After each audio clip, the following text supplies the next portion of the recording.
नमस्कार। सुबह 8 बजे के समाचारों में आपका स्वागत है। सबसे पहले बात करते हैं समाचारों में हेडलाइंस की। प्रधानमंत्री नरेंद्र मोदी ने कल अंतर्राष्ट्रीय दूरसंचार संघ के क्षेत्रीय कार्यालय और नवाचार केंद्र का किया उद्घाटन। भारत में तेजी के साथ डिजिटल क्रांति का लिखा जा रहा है अगला अध्याय।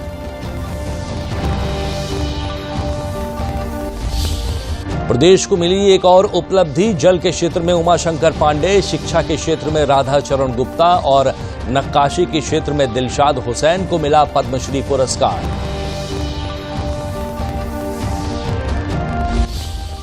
प्रदेश में जल संरक्षण के लिए जोर शोर से मनाया गया जल संरक्षण दिवस। जल शक्ति मंत्री से लेकर अलग अलग क्षेत्रों में काम करने वाले लोगों ने दिया जल बचाने का संदेश।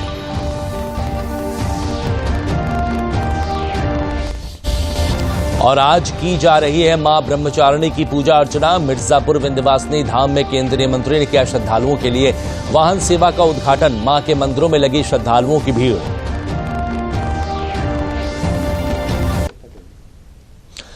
पिछले साल दुनिया में सबसे तेज 5G रोल आउट करने के बाद अब भारत 6G सेवा लॉन्च करने के कवायद में जुड़ गया है।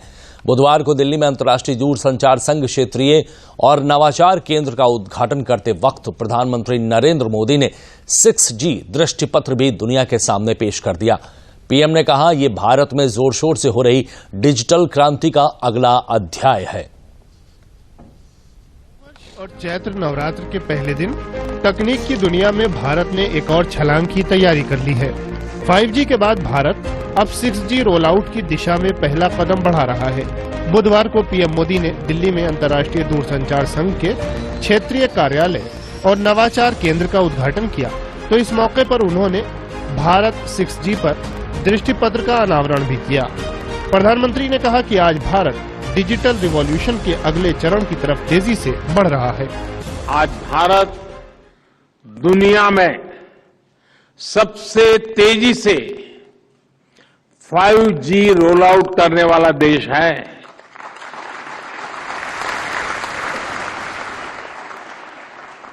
सिर्फ 120 दिन में 120 दिनों में ही 125 से अधिक शहरों में 5G रोल आउट हो चुका है। देश के लगभग 350 जिलों में आज 5G सर्विस पहुंच गई है। इतना ही नहीं, 5G रोल आउट के 6 महीने बाद ही आज हम 6G की बात कर रहे हैं।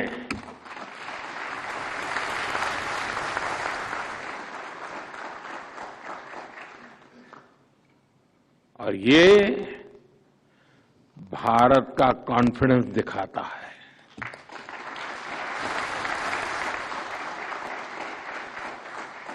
आज हमने अपना विजन डॉक्यूमेंट भी सामने रखा है।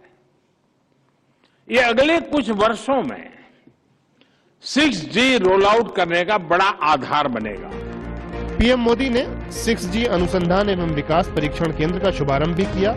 ये देश में नवाचार, क्षमता निर्माण और तेजी से प्रौद्योगिकी अपनाने के लिए एक वातावरण को सक्षम बनाएगा।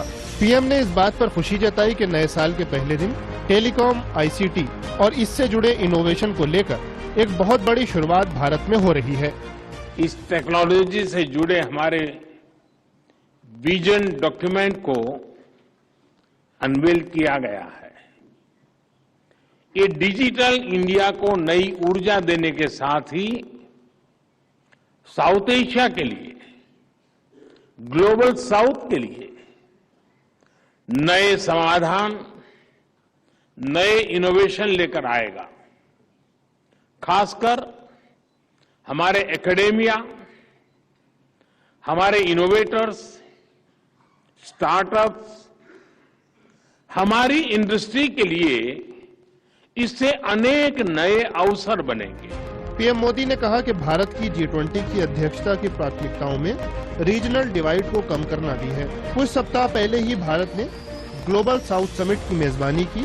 ग्लोबल साउथ की खास जरूरतों को देखते हुए टेक्नोलॉजी, डिजाइन और स्टैंडर्ड्स की भूमिका बहुत अहम है। ग्लोबल साउथ अब टेक्नोलॉजिकल डिवाइड को भी तेजी से ब्रीच करने में जुटा है।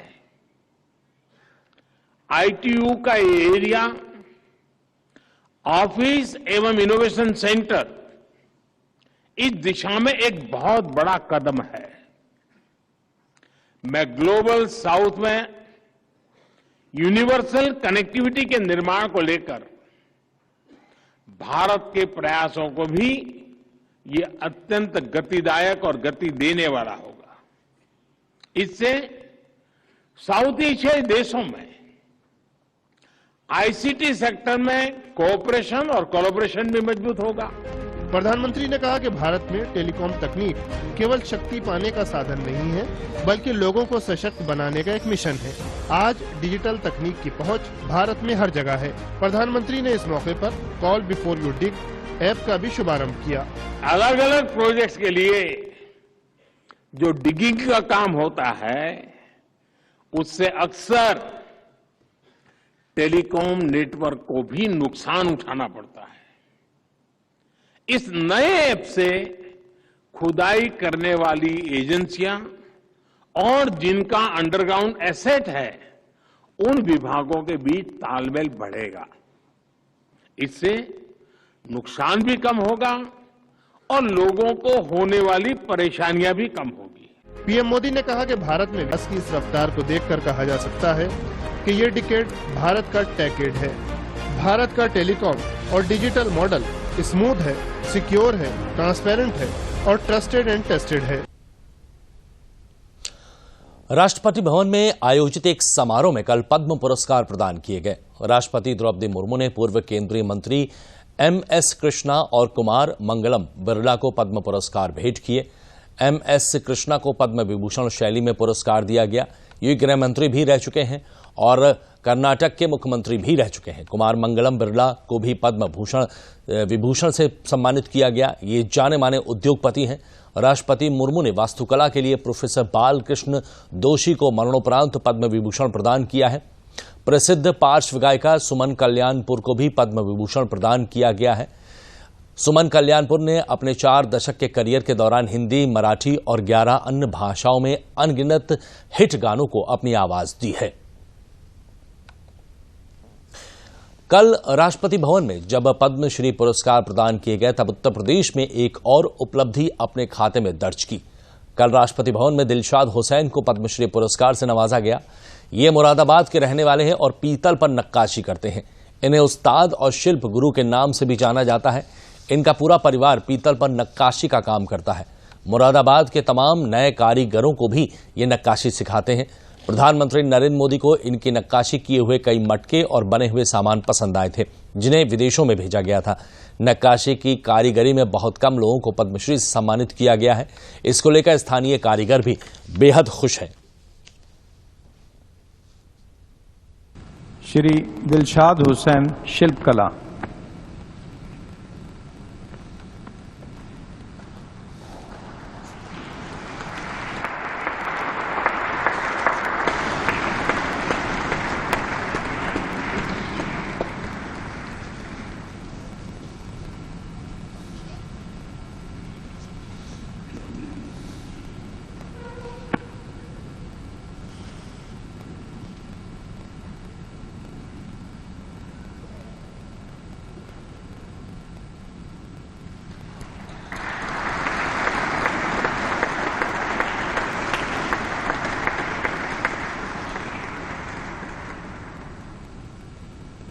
पद्म श्री जो हमें मिला है, ये हमारे लिए बहुत बड़ी बात है। एक दस्तकार, टाट पे बैठने वाला, और अल्लाह ने उसे इस हद तक पहुंचाया जिसमें सरकार का भी बहुत सहयोग रहा है। मैं सरकार का भी शुक्रिया अदा करता हूं और ख़ास तौर से मोदी जी, प्रधानमंत्री जी का भी शुक्रिया अदा करता हूं कि हमारी स्टॉल पर आए और हमारे प्रोजेक्ट देखे। हमारे स्टॉल पे एक मटका रखा था प्रधानमंत्री जी को पसंद आया, बहुत अच्छा लगा, खुशी महसूस हुई। घर में तो हुई, मोहल्ले में भी बहुत खुशी महसूस करी गई। आरडीएनओ में बहुत खुशी हुई कि हमारी कला प्रधानमंत्री जी जर्मन लेके जाएंगे, गिफ्ट देंगे। बहुत अच्छा लगा। भारत और दक्षिण कोरिया के राजनयिक संबंधों के अर्धशताब्दी वर्ष पूर्ण होने पर मुख्यमंत्री ने कल बौद्ध तीर्थयात्रियों से मुलाकात की। इस अवसर पर उन्होंने बौद्ध तीर्थों की 43 दिवसीय सफल पदयात्रा के सफल होने पर अभिनंदन समारोह में भाग लिया। उन्होंने कहा कि उत्तर प्रदेश की सरकार और जनता की ओर से आने वाले तीर्थयात्रियों का हम स्वागत करते हैं। भारत और दक्षिण कोरिया के राजनयिक संबंधों की अर्धशताब्दी पूर्ण होने पर हम आपका स्वागत करते हैं। उन्होंने कहा दोनों देश G20 सदस्य हैं और भारत इसकी अध्यक्षता कर रहा है। G20 की थीम भारत के वसुधैव कुटुंबकम पर आधारित है। इस पावन संघ ने 43 दिन की यात्रा में 1168 किलोमीटर की पैदल यात्रा की, जो अत्यंत ही प्रेरणादायी है। हमारे देश में भी तीर्थों की पैदल यात्रा की परंपरा है। हर हमारे पवित्र तीर्थ में पंचकोशी परिक्रमा, 14 कोशी परिक्रमा, 84 कोशी परिक्रमा और नदियों की भी परिक्रमा, नर्मदा परिक्रमा, ये भारत के अंदर बहुत पवित्र मानी जाती है। आध्यात्मिक ऊर्जा के केंद्र उत्तर प्रदेश में आप लोगों की यात्रा का सुखद अनुभव आप अपने देश में साझा करेंगे तो अन्य लोग भी यहां आने के लिए प्रेरित होंगे। मुझे विश्वास है कि भविष्य में हम संघ के अन्य सदस्यों को भी प्रदेश आगमन में स्वागत का अवसर आप सब उपलब्ध कराएंगे। और बुलेटिन में वक्त है एक छोटे से ब्रेक का। हमारा डेजर्ट आ गया पर हमारी चैंपियन नहीं आई अब तक। बिल भरने के पहले तो आएगी ना। सो गर्ल्स, क्या हो रहा है? बिल हो रहा है। चल अपना कार्ड दे। पिन दे। RBI कहता है अपना पिन, OTP, CVV या इंटरनेट बैंकिंग पासवर्ड किसी को ना दे। ऑनलाइन बैंकिंग सिर्फ अपने ही कंप्यूटर, मोबाइल और सिक्योर नेटवर्क से करें। हाँ, ये खाने की चैंपियनशिप थी क्या? RBI कहता है जानकार बनिए सतर्क।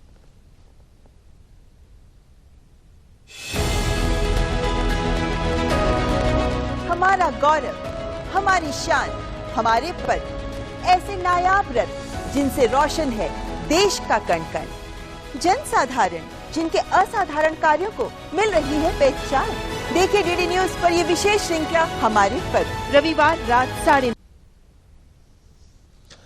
प्रदेश के कृषि मंत्री सूर्य प्रताप शाही ने कल लखनऊ में प्रेस वार्ता के माध्यम से बताया कि फसलों के अच्छे उत्पादन के लिए 15 करोड़ 31 लाख रुपए की कार्य योजना स्वीकृत की गई है। इससे जायद के फसलों के उत्पादन में वृद्धि होगी और इसका रकबा बढ़ाने में भी मदद मिलेगी। उन्होंने कहा तेज आंधी, बारिश और ओलावृष्टि में जिन किसानों का नुकसान हुआ है उनकी जानकारी मांगी गई है, जिससे किसानों को जल्दी से जल्दी मुआवजा दिया जा सके।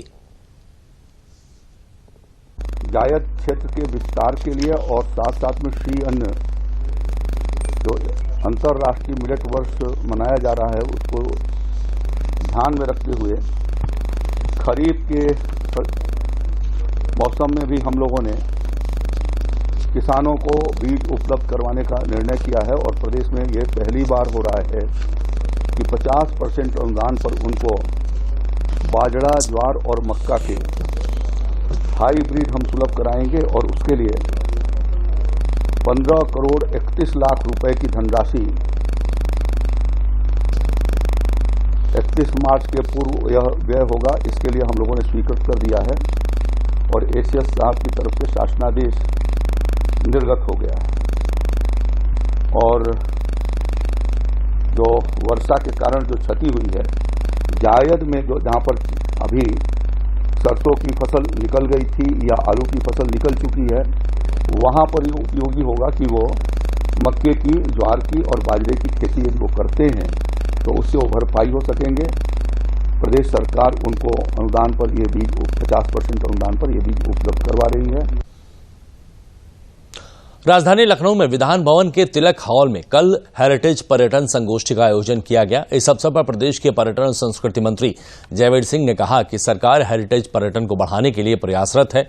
उन्होंने कहा पुरानी इमारतों और रास्तों को संजीवनी और संरक्षित करने का काम किया जा रहा है। उन्होंने कहा कि ट्रेड, टेक्नोलॉजी और टूरिज्म को अपनाकर हेरिटेज टूरिज्म को बढ़ावा दिया जाएगा।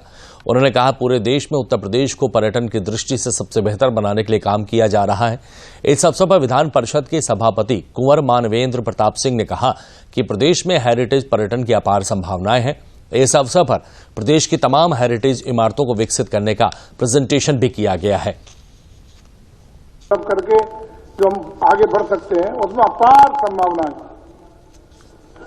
अगर उदाहरण के तौर पर हम ले लें तो राजस्थान में जिस तरीके से आदरणीय भैरव सिंह शेखावत जी जो वहां के मुख्यमंत्री रहा करते थे, उस समय जितने भी किले थे उनको ट्रिपल पी पे या अन्य तरीके से डेवलप करके जो उन्होंने एक वातावरण राजस्थान में बनाया है। क्या जितने भी सेलिब्रिटीज हैं, बम्बई की शादी होती है तो राजस्थान किलों में, कहीं का कल तो राजस्थान किलों में, वहां की इकोनॉमी में सबसे महत्वपूर्ण भूमिका इस समय वहां के हेरिटेज टूरिज्म की बनी हुई है। उत्तर प्रदेश में आखिर क्यों नहीं? जब उत्तर प्रदेश में हम लोग मन बनाए हैं कि उत्तर प्रदेश को टूरिज्म के क्षेत्र में देश का अग्रणी प्रदेश बनाने के लिए हम लोग पूरी तरह तैयार खड़े हैं। हम बढ़े भी हैं, 4 कदम आगे बढ़े। कानपुर स्थित छत्रपति शाहूजी महाराज यूनिवर्सिटी के 37वां दीक्षांत समारोह का शुभारंभ राज्यपाल आनंदीबेन पटेल ने नवनिर्मित रानी लक्ष्मीबाई सभागार में जल भरो कार्यक्रम के साथ किया। राज्यपाल ने मेधावी छात्र छात्राओं को कुलाधिपति स्वर्ण, रजत और कांस्य पदकों से सम्मानित कर कुल 51 पदक प्रदान किए हैं। कार्यक्रम में परिषदीय विद्यालय के कक्षा 5 से 8 तक के 30 स्कूली बच्चों और 25 आंगनबाड़ी केंद्रों की महिलाओं को सम्मानित किया गया है। समारोह को संबोधित करते हुए राज्यपाल ने छात्रों को शिक्षा से सेवा का संदेश देते हुए समाज उत्थान की दिशा में बेहतर कार्य करके जीवन में आगे बढ़ने का मंत्र दिया है। उन्होंने कहा जो मेडल नहीं हासिल कर सके वो भी निराश न हो, जीवन में हर दिन बेहतर करने का संकल्प लें और अधिक से अधिक श्रम करें। राज्यपाल ने छात्रों से कहा कि डिग्री तभी सार्थक है जब आप समाज के विकास के लिए काम करेंगे। इस दिवस का उद्देश्य जनमानस को जल संरक्षण एवं जल प्रबंधन की दिशा में अपने स्तर पर प्रयास करने को प्रोत्साहित किए जाने पर जोर दिया जाना है। जन सहभागिता के बिना जल संकट से निपटना असंभव है। केवल सरकारी योजनाएं बनाने से समाधान नहीं निकल सकता। समाधान तभी निकलेगा जब हर व्यक्ति जल संकट और इसके दुष्परिणामों से अवगत हो। मेरठ से प्रयागराज स्थित उच्च न्यायालय की दूरी काफी है और अब यह दूरी लोगों को न्याय मिलने में बाधा नहीं डालेगी। अब इस दूरी का समाधान होने वाला है। उच्च न्यायालय में किसी पेशी, बहस या याचिका दाखिल करने के लिए प्रयागराज जाने की आवश्यकता नहीं पड़ेगी। मेरठ में ही रहकर ही पेश हो सकेंगे और साथ ही अधिवक्ता मुकदमे में बहस भी कर सकेंगे। उच्च न्यायालय में दाखिल होने वाले अधिकांश वाद यहीं रहकर दाखिल किए जा सकेंगे। ई फाइलिंग केंद्र से देश भर में बनने जा रहे हों। 4400 से अधिक ई फाइलिंग केंद्र में से एक केंद्र मेरठ में भी बनेगा। कानून मंत्री किरण रिजिजू ने उच्च न्यायालय के मुख्य न्यायाधीश को ई फाइलिंग केंद्र स्थापित कराने के लिए पत्र लिखा है। मेरठ स्थित आवास पर भाजपा के पूर्व प्रदेश अध्यक्ष और राज्यसभा सांसद डॉक्टर लक्ष्मीकांत वाजपेयी ने ये जानकारी दी है। उन्होंने दिल्ली जाकर इस विषय में कानून मंत्री का धन्यवाद भी ज्ञापित किया और आग्रह किया कि मेरठ में जल्द से जल्द भूमि उपलब्ध कराने के लिए निर्देशित किया जाए। अधिकारी का हित सर्वोच्च के सिद्धांत के अंतर्गत भारत सरकार ने ई फाइलिंग व्यवस्था को लागू किया है। 4400 ई फाइलिंग सेंटर बनाने की भारत सरकार ने निर्णय लिया, उसके लिए पैसा जारी कर रही है और इस ई फाइलिंग व्यवस्था में सारी नेट कनेक्शन, कंप्यूटर सब रहेगा। व्यक्ति को यहीं से अपना केस को लड़ने की सब सुविधा प्राप्त होगी। देश में 28 राज्य और 7 केंद्र शासित प्रदेश हैं और उनमें 788 जिले हैं, यानी एक जिले में 5 ई फाइलिंग केंद्र तो मिनिमम आएंगे। 5.6 समथिंग आ रहा है, लेकिन 5 तो आएंगे। ये व्यवस्था माननीय उच्च न्यायालयों के माननीय मुख्य न्यायाधीशों की सहमति प्राप्त होते लागू हो जाएगी और इसके लागू होने का लाभ होगा गांव में बैठा हुआ, शहरों में बैठा हुआ गरीब आदमी जिसको ये नहीं पता होता था कि उसके मुकदमे की क्या स्थिति है, वो यहां से बैठकर जानकारी कर सकेगा। और बुलेटिन के अंत में प्रमुख समाचार एक बार फिर। प्रधानमंत्री नरेंद्र मोदी ने कल अंतर्राष्ट्रीय दूर संचार संघ के क्षेत्रीय कार्यालय नवाचार केंद्र का किया उद्घाटन। भारत में तेजी के साथ डिजिटल क्रांति का लिखा जा रहा है अगला अध्याय।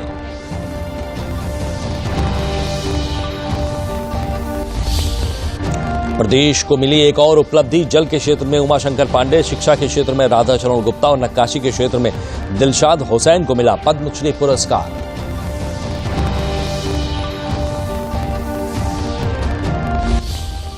प्रदेश में जल संरक्षण के लिए जोर शोर से मनाया गया जल संरक्षण दिवस। जल शक्ति मंत्री से लेकर अलग अलग क्षेत्रों में काम करने वाले लोगों ने दिया जल बचाने का संदेश।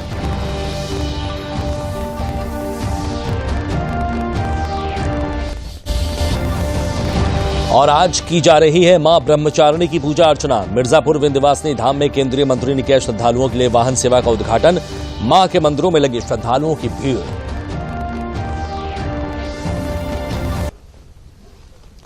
तो सुबह 8 बजे के समाचारों में बस इतना ही। दीजिए इजाजत, नमस्कार।